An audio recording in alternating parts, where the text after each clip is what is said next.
Okay, good afternoon. Further continue करा रही हूँ सैलरीज में। पेज 1.192 पे क्वेश्चन नंबर 21 करा रही हूँ।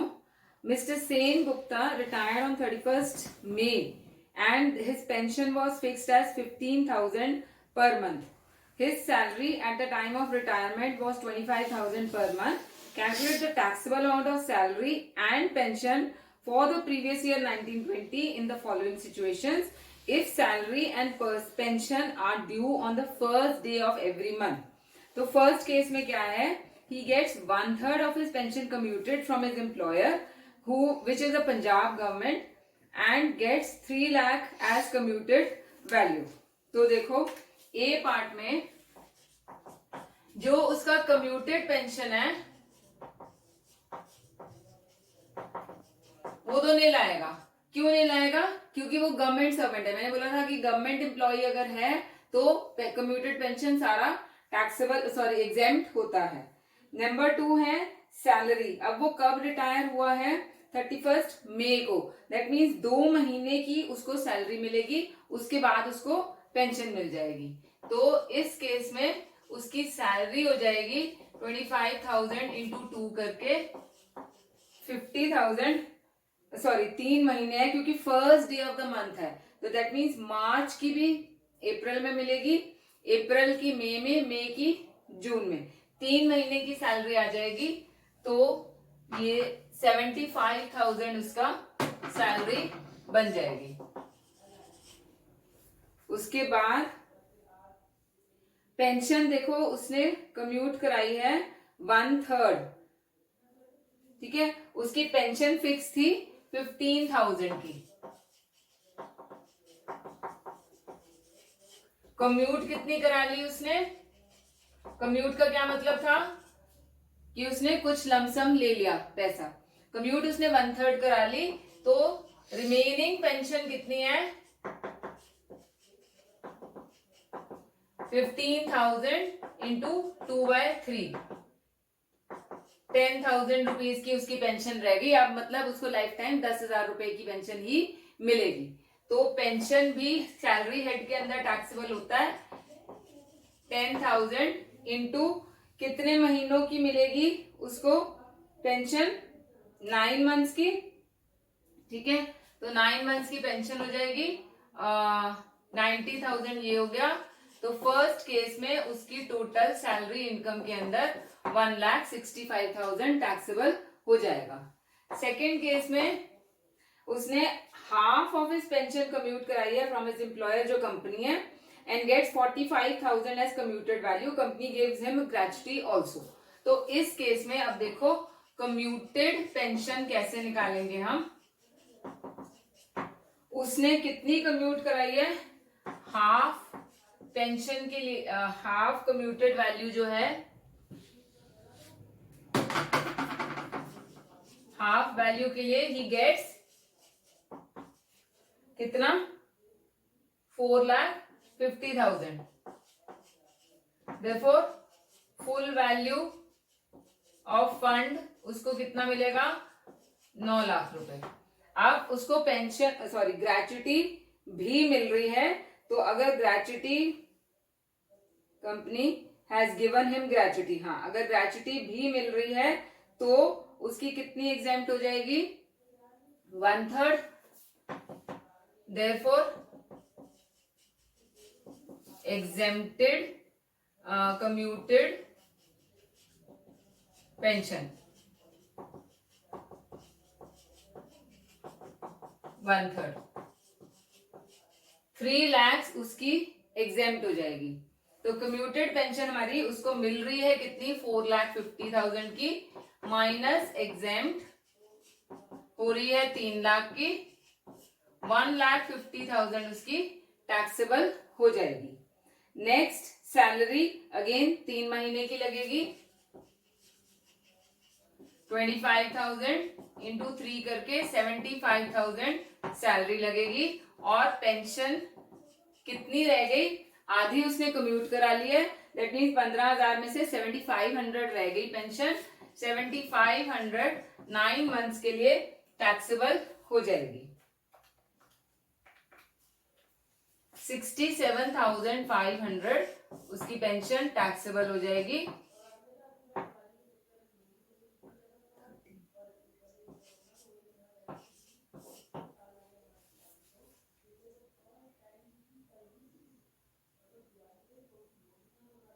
$2,92,500 टैक्सेबल हो जाएगा। सिमिलरली थर्ड केस में क्या है, he gets 3/4 of his pension during January 2020 and gets 6,75,000 as commuted value. He does not get any gratuity and from his employer which is a company, that means government employee नहीं है। तो C part में देखो commuted pension कैसे निकालेंगे। 3/4 के लिए for 3/4 value he gets कितना 6,75,000। therefore full value 6,75,000 into 4/3 कितना हो गया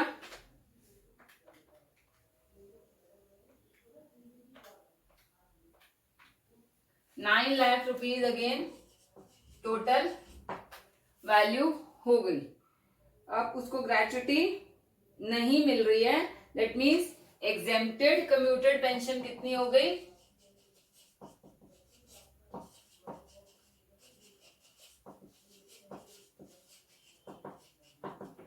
1/2 इसकी 9 लाख इंटू 1/2 4,50,000 एग्जेम्प्टेड होगी। कम्यूटेड पेंशन उसको मिल रही है 6,75,000 की माइनस एग्जेम्प्ट 4,50,000 की माइनस 4,50,000 2,25,000 हमारी टैक्सेबल हो गई है। उसके बाद सैलरी सेम हमारी 25,000 3 महीने के लिए टैक्सेबल हो जाएगी।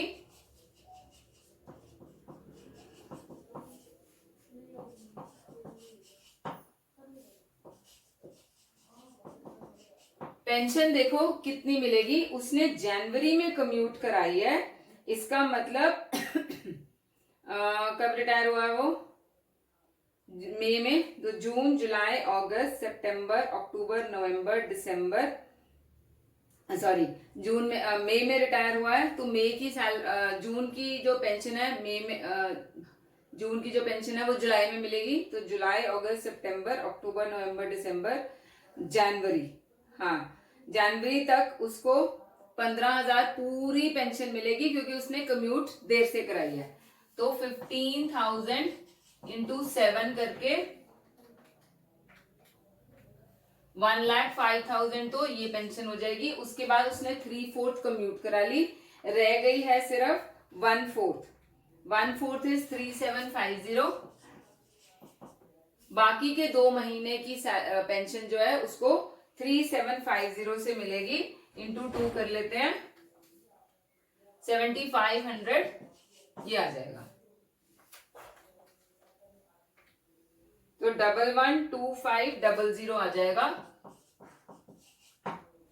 पेंशन का वैल्यू, और टोटल हमारी आ जाएगी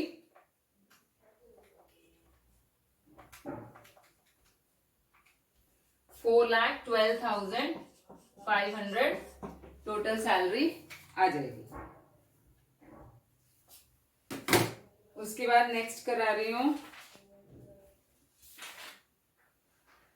पेज 1.196 पे क्वेश्चन नंबर 22 करा रही हूं। Mister Ghosh retires on 31st October after 20 years service and received 1,80,000 as leave encashment for 12 months. His employer allows him 1.5 month of the leave for every 1 year of service. He has already encashed leave for 18 months. His salary for 18-19 was 15,000 and from 1st April it was raised to 16,000. अच्छा, calculate the taxable amount of leave encashment. हमारी 4 चार चीजें थी, जिसमें से least of the 4 is exempt in case of leave encashment.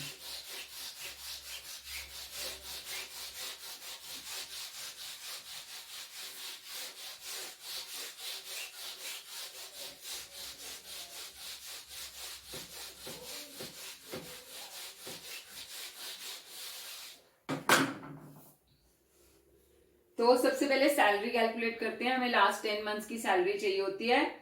16,000 की salary उसकी 1 अप्रैल से हुई है, और कब रिटायर हो रहा है वो? 31 अक्टूबर को 18-19. अच्छा, और ऐसा कहीं लिखा हुआ है हमें रिटायरमेंट से पहले के 10 महीने लेने हैं. इस केस में 10 मंथ्स बिफोर रिटायरमेंट उसकी एवरेज सैलरी कितनी बनती है वो देखते हैं हम.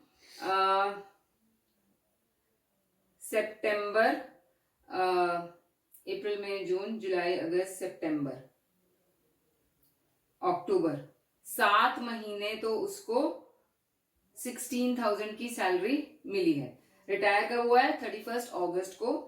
1 अप्रैल से 31 अक्टूबर को, और 1 अप्रैल से उसकी सैलरी चेंज हो रही है. दैट मीन्स अप्रैल, मई, जून, जुलाई, अगस्त, सितंबर, अक्टूबर के महीने तक, 7 महीनों तक उसको 16,000 की सैलरी मिल रही है. यहाँ पे कैलकुलेट करते हैं. Salary for last 10 months before retirement.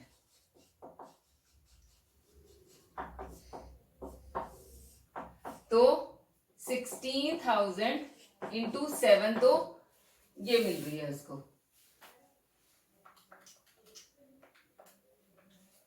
1,12,000.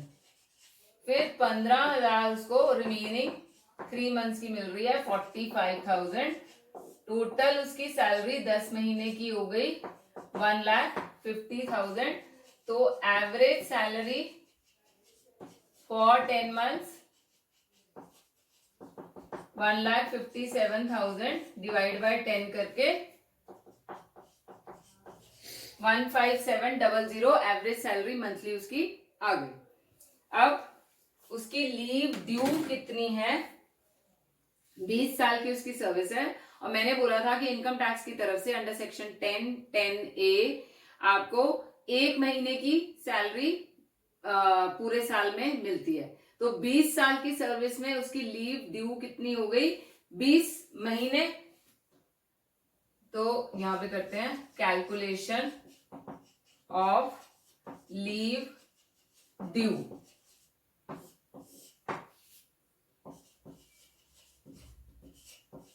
Leave available कितनी है उसको?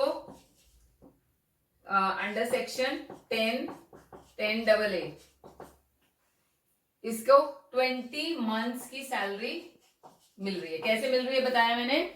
20 साल उसने सर्विस किया है, और इनकम टैक्स डिपार्टमेंट की तरफ से 1 मंथ की salary for every year of service मिलती है. यहाँ पे उसका एम्प्लॉयर 1.5 मंथ सैलरी उसको एवरी ईयर दे रहा है. हमने उसका कुछ नहीं करना है.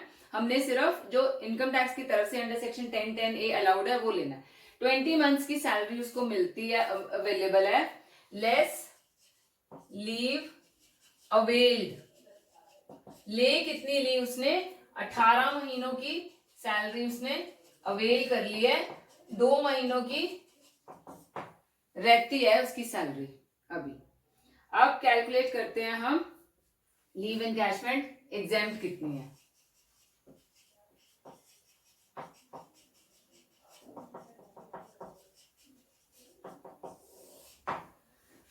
नंबर 1 लिमिट कितनी होती है? 3 लाख की. नंबर 2 एक्चुअल कितना मिल रहा है उसको लीव एनकैशमेंट पे? 1,80,000. Number 3 10 months salary on the basis of average salary of the last 10 months. तो 10 months सैलरी या average salary of last 10 months. ये 15,700 हमने एवरेज सैलरी निकाल लिया है इंटू 10 करके 1,57,000 लास्ट 10 मंथ्स की सैलरी आ गई। एंड लास्टली है जितनी हमारी लीव ड्यू है, ये आ गया लीव ड्यू। लीव ड्यू जितनी है वो लेनी है 15700 इंटू 2,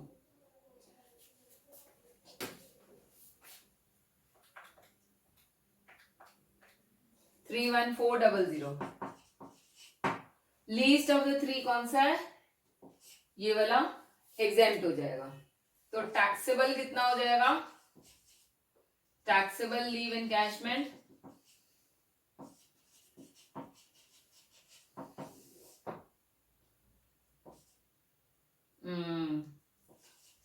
लीव एनकैशमेंट मिला कितना है? 1,80,000 माइनस एग्जेम्प्ट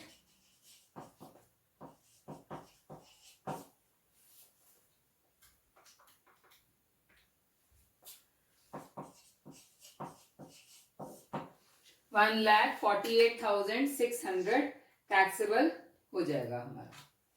ठीक है, अब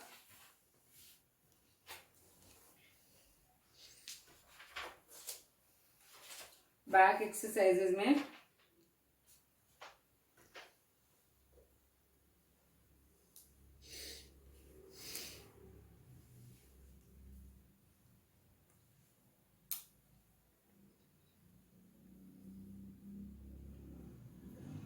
क्वेश्चन नंबर 51, आई थिंक 50 मैंने करवा दिया है। अगर बाय चांस मेरे से मिस हो गया है तो आप मुझे बता देना। क्वेश्चन नंबर 51 में कुछ बताने वाला है, देख रही हूँ, तो आपको कैलकुलेट करना है इसको। Mr. X, a resident individual, retired from AB Company Limited on 1st February. He retired after 20 years and 9 months of service. He joined PQ Limited and on the same day till 31st March 2020 when he furnished the following particulars. Salary and allowances हमें दिया हुआ है. Salary is due on the first day of the month. Okay, basic DA, commission, gratuity भी मिल रही है उसको. Not covered under payment of gratuity act है. Leave salary मिल रही है. ओके, सबसे पहले ग्रेच्युटी कैलकुलेट करते हैं. उसको कितनी मिल रही है? 4,80,000.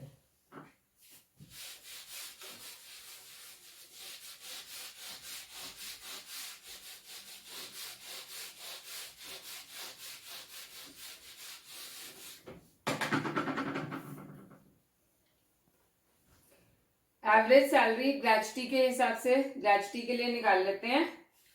कब रिटायर हो रहा है वो? 1st February को, और salary first day of the month को ड्यू है. तो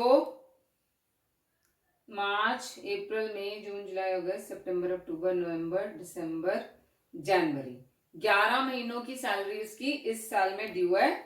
तो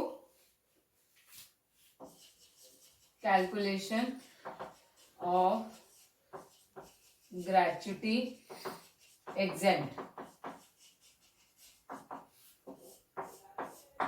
तो ये आ जाएगा हमारा. सैलरी पहले लेते हैं 30,000 इंटू 11 करके 3,30,000 हो जाएगा.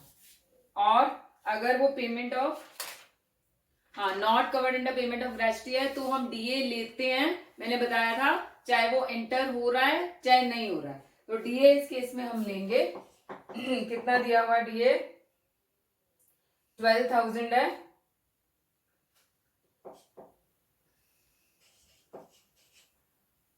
सॉरी, इस केस में सिर्फ ग्रेच्युटी नॉट कवर्ड है ना. अगर कवर्ड है तो ही तो भी नहीं लेते हैं हम इसके अंदर. तो डीएनएस अलाउंस का कुछ नहीं लिया, हम सिर्फ कमीशन लेंगे, नॉट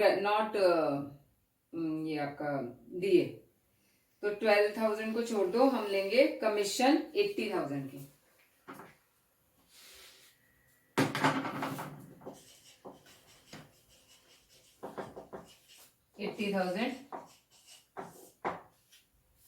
नॉट कवर्ड वाले में हमने वो करना है ना,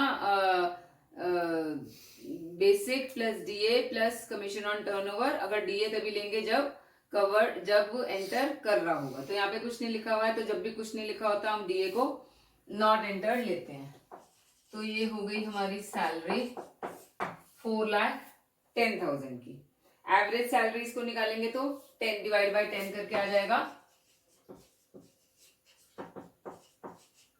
4,10,000 डिवाइड बाई 10 41,000 ये हो गया। अब ग्रेचुटी निकालते हैं। एक्चुअल उसको कितनी मिल रही है 4,80,000 की। लिमिट कितनी है ग्रेचुटी की 20 लाख। और हाफ मंथ सैलरी लेनी है हमने तो ऑफ द लास्ट उसमें for each completed years only. इसमें हमने मंथ्स नहीं लेने हैं। तो हाफ इंटू 41,000 इंटू 20 तो ये 4,10,000 हो गया। लीस्ट कितना है 4,10,000 तो ये ही एग्जेम्प्ट हो जाएगा, बाकी का टैक्सेबल हो जाएगा। अब सैलरी निकालते हैं टोटल।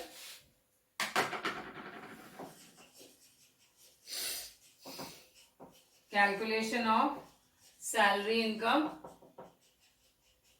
Of mister x. पहले कौन सा है आपका एम्प्लॉयर एबी लिमिटेड में बेसिक कितनी है 3,30,000 हमने 11 महीनों की लेनी है। बेसिक 3,30,000 आ जाएगी। 30,000 इंटू 11 करके डीए 12,000 इंटू 11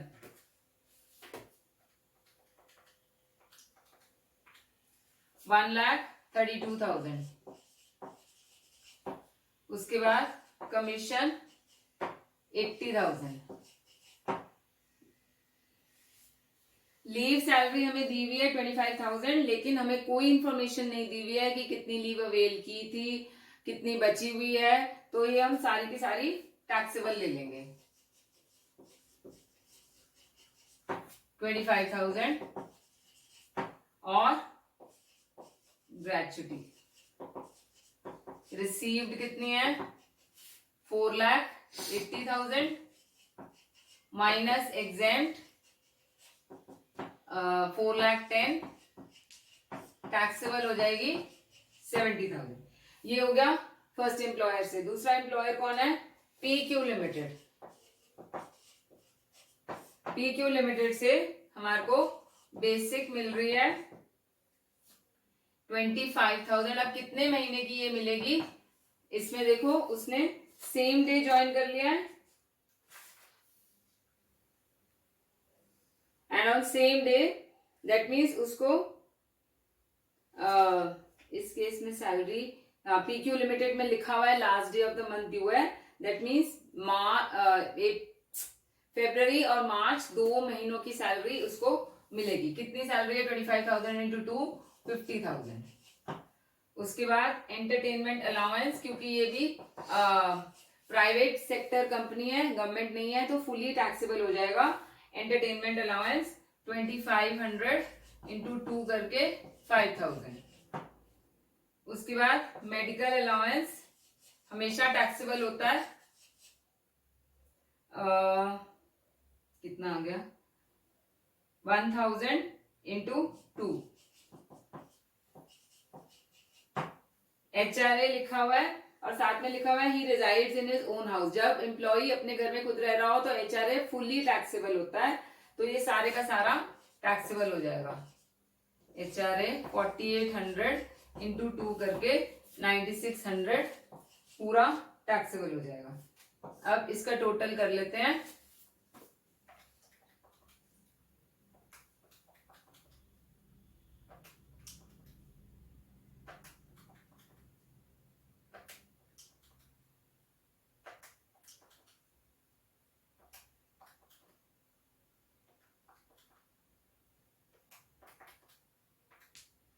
$7,07,03600 हो गया minus standard deduction under section 16(1)(a) और आपका 50,000 की स्टैंडर्ड डिडक्शन है माइनस 50,000 653600 है। ठीक आ गया हमारा, कहाँ दिया हुआ आंसर, यस 653600।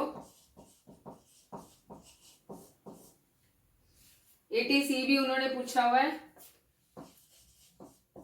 एटीसी के अंदर क्या क्या पे कर रहा है वो, एलआईसी पे कर रहा है on the life of his minor son, LIC of minor son 36,000 है। और own contribution to superannuation etc में मिलती है, सुपर एनुएशन 27,500। फिर जीवन अक्षय प्लान ऑफ एलआईसी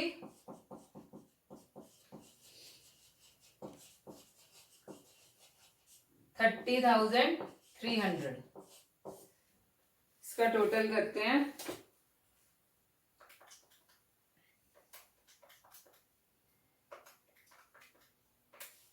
93,800। ये हमारा एलआईसी का कंट्रीब्यूशन आ गया। और उन्होंने बोला हुआ है लाइफ इंश्योरेंस पॉलिसीज जो थी वो 2009 में ली हुई है, लेकिन हमारे को सम अश्योर्ड नहीं दिया हुआ है, तो हम कैलकुलेट नहीं कर सकते हैं कि 20% है या 10% है, तो इसलिए हमने पूरे का पूरा एलआईसी का टैक्सेबल कर लिया है। नेक्स्ट वाला क्वेश्चन जो है क्वेश्चन 52 आपका होमवर्क है। इसमें दो तरीके से आपने निकालना है, अगर salary due on the first day of the month है तो, या salary due on the last day of the month है तो निकालना है। और देखो वो रिटायर कब हो रहा है, 31 अक्टूबर को। तो अगर first day of the month लोगे तो मार्च अप्रैल मई जून जुलाई अगस्त सितंबर अक्टूबर 8 महीनों की सैलरी टैक्सेबल होगी। और अगर last day of the month लोगे तो 7 मंथ्स की सैलरी टैक्सेबल होगी। बाकी सारी आपने लिमिट्स लगा लेनी है, ग्रेच्युटी की भी, लीव इनकैशमेंट वगैरह की भी सेम जो हमने दी हुई है, मैंने कराई थी आपको लिमिट्स। क्वेश्चन नंबर 52 आपको होमवर्क दे रही हूं मैं, बस 2 क्वेश्चंस रह गए हैं, उसके बाद इलस्ट्रेशंस करेंगे और ये चैप्टर को खत्म करेंगे। So will continue in the next class.